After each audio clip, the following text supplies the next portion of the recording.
Yang digugat apa? Yang dibahas bansos. 90% isi dari permohonan itu adalah tentang bansos. Dan itu bisa dijawab dengan satu kalimat. Bansos itu adalah sah sesuai dengan peraturan. Dan MK tidak punya kewenangan menilai bansos. Jadi permohonan dari 01 ini sebenarnya cukup dijawab oleh satu paragraf. Satu paragraf aja. Karena yang lainnya hanya ngoceh-ngocehan, ngoceh sana sini, ya. Hanya satu, bansos itu adalah sah sesuai dengan undang-undang. Karena kalau tidak sah, KPK udah turun. Terima kasih rekan-rekan wartawan. Kami tim dari pembela Prabowo Gibran pada kesempatan ini akan memberikan sekilas pandangan kami terhadap pembacaan permohonan yang tadi secara berapi-api dibacakan oleh kuasa hukum dari pemohon nomor 1, Pak Anies Baswedan dan Pak Yahya Muhaimin. Kami sudah menyimak pidato pengantar dari Pak Anies Baswedan sebagai pemohon prinsipal, dan juga kami menyimak penyampaian permohonan yang berapi-api disampaikan oleh Pak Yusuf Amir dan kemudian oleh Pak Bambang Wijoyanto. Saya akan memberikan tanggapan sekilas yang selanjutnya akan disampaikan oleh para wakil ketua yang hadir dan para senior yang hadir sini.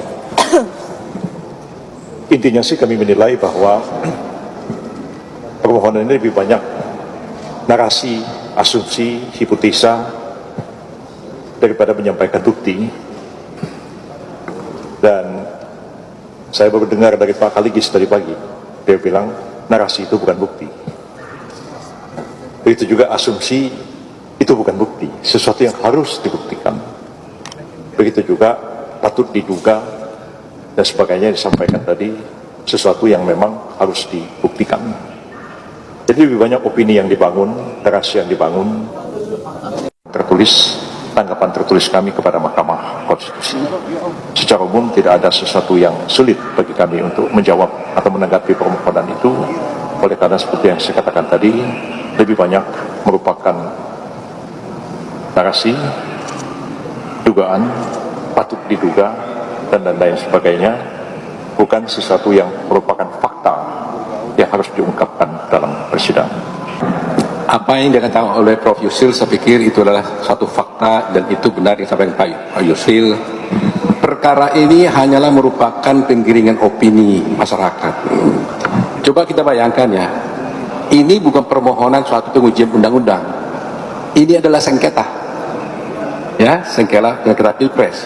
Kalau namanya sengketa, ada pihaknya. Pihak termohonnya itu KPU. Tetapi tidak ada satupun saya lihat di sana itu yang dipersoalkan tentang apa yang dilakukan oleh KPU. KPU tidak ada yang dipersoalkan. Yang dipersoalkan justru adalah persoalan dan adalah tindakan-tindakan dari pemerintah dan presiden yang tidak merupakan pihak di dalam perkara ini. Ini kan aneh nih. Bahkan juga tidak ada dipersoalkan juga ada kesalahan dari paslon nomor 2. Jadi posisi paslon nomor 2 sangat benar. Tidak ada satupun yang dipersalahkan perbuatan dari paslon nomor 2. Justru yang dipersoalkan adalah yang dilakukan oleh pemerintah yang sebenarnya tidak ada kaitannya dengan perkara ini karena dia tidak pihak. Ya kan, dia tidak pihak di dalam perkara ini. Jadi terlihat memang ini adalah upaya-upaya yang subjektif dari pihak pemohon untuk mendiskreditkan pemerintah, khususnya Pak Presiden, dan secara pribadi juga untuk Pak Gibran Rakabuming Raka. Ini pokok daripada permohonan ini. Jadi sama sekali tidak ada kaitannya ini dengan paslon 02 dan tidak ada kaitannya dengan perkara sesungguhnya. Bayangkan pemerintah bukan pihak di dalam perkara ini, bahkan dia tidak menjadi terkait, tapi dia yang dibicarakan sehingga tidak relevan dalam perkara ini. Kita cerita antara KPU dengan pemohon, tapi yang diceritain perbuatan orang lain. Jadi ini saya kira ini pasti tidak akan diterima oleh Mahkamah Konstitusi, ya. Jadi saya yakin betul itu, ya. Nah, silakan Pak Ahmad. Ini dua senior-senior sudah kasih, tapi saya singkat aja. Dalam sejarah karir saya, inilah contoh surat permohonan dan atau sejenis gugatan yang paling mengambang. Yang digugat apa? Yang dibahas bansos. 90% isi dari permohonan itu adalah tentang bansos. Dan itu bisa dijawab dengan satu kalimat, bansos itu adalah sah sesuai dengan peraturan, dan MK tidak punya kewenangan menilai bansos. Jadi permohonan dari 01 ini sebenarnya cukup dijawab oleh satu paragraf aja, karena yang lainnya hanya ngoceh sana sini, ya. Hanya satu, bansos itu adalah sah sesuai dengan undang-undang, karena kalau tidak sah KPK udah turun, ya. 90% surat permohonan itu memakai alasan bansos. Jawabannya hanya satu, bansos adalah sah, dan oleh karenanya jawaban kamu permohonan kanya ngoceh dan cengeng.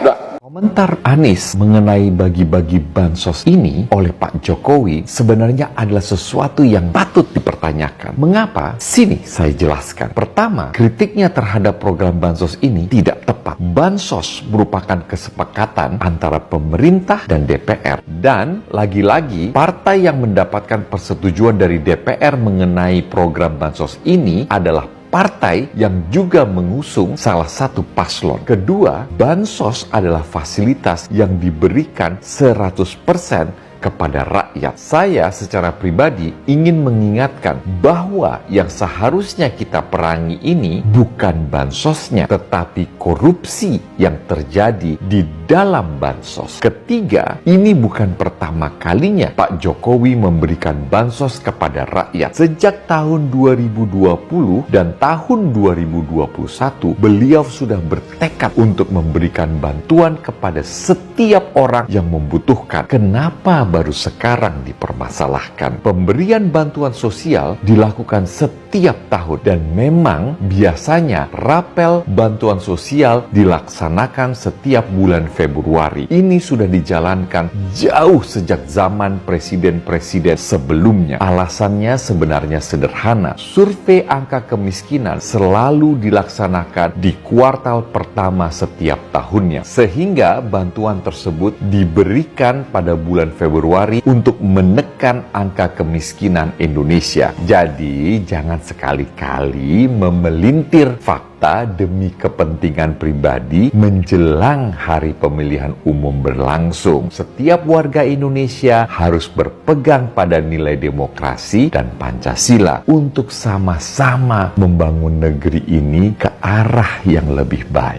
Alhamdulillah, kami baru saja menyelesaikan sidang pertama di Mahkamah Konstitusi. Sidang berjalan lancar, teman-teman semua tadi mengikuti juga. Kita tadi memaparkan apa yang menjadi concern kami. Kami tadi tegaskan bahwa peristiwa-peristiwa yang terjadi pada masa Pilpres, pemilu kemarin, yang penuh dengan berbagai kekurangan, penyimpangan, yang memiliki dampak pada kualitas demokrasi kita dan arah Indonesia ke depan. Karena itu kami sampaikan di depan Majelis Hakim, kita di persimpangan jalan. Berbagai macam intervensi itu akan dibiarkan sehingga nanti menjadi kebiasaan yang berulang di tingkat pilkada maupun di pemilu dan pilpres-pilpres berikutnya. Kalau kebiasaan diteruskan namanya budaya dan akhirnya menjadi karakter bangsa. Atau ini mau dikoreksi, ini mau diberikan ketegasan sikap sehingga tidak berulang dan pemilu kita menjadi berintegritas, jujur, adil, dan hasilnya menjadi kredibel. Indonesia di persimpangan jalan. Dan pada Mahkamah Konstitusi kami titipkan kepercayaan untuk berani mengambil keputusan yang besar, benar, jujur, adil, demi arah Indonesia yang lebih baik. Arah Indonesia yang berintegritas. Itu yang tadi kami sampaikan kepada Majelis Hakim Mahkamah Konstitusi. Persimpangan jalan ini akan berdampak yang sangat panjang pada perjalanan Indonesia ke depan.